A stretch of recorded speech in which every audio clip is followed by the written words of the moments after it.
Pa tayo dyan.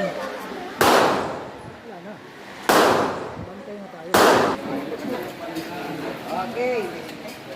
Bro, palit kayo muna bro. Mapagpalang kayong lahat at hapon.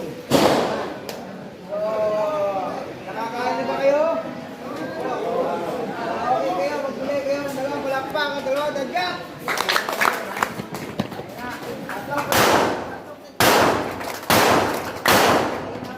Tatlong palakpak, tatlong dadyak.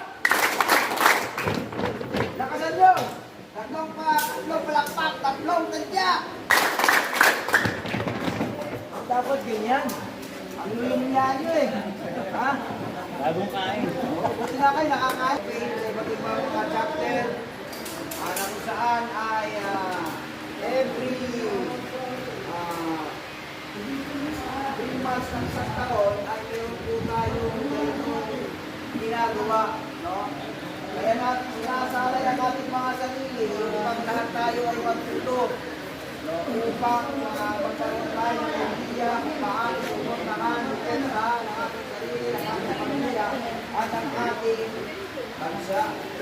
Lang kasimple yun. So, kaya namin kayo iniinganyo ay upang malagdagan pa yung mga kaalaman natin, hindi lang sa batas, hindi lang sa mga bagay na kung saan alam natin, ay yung ganitong pamamaraan ay makakatulong din sa ating personal, lalo na sa pagproteksyon sa ating mga pamilya. So, isa sa mga datihang pang lecturer from Coach G, at isa sa sinusupport na din sa atin, pag kayo ay magdiwan ng tamang paghawak ng baril. So, welcome po natin our instructor from Coach G, RP.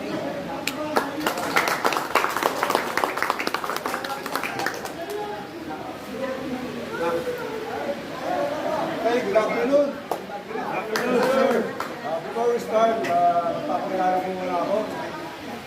Yung makakaalala ko ng aking pangalan ay mas bibigyan ko ng karagdagang bala mamaya. So, andali na po, no?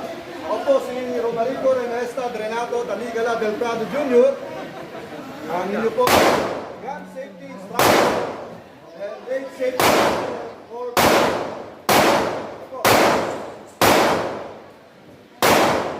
bago natin start yung ating marksmanship, hahanap po natin yung ating gun safety. No? So, paano nyo magiging safety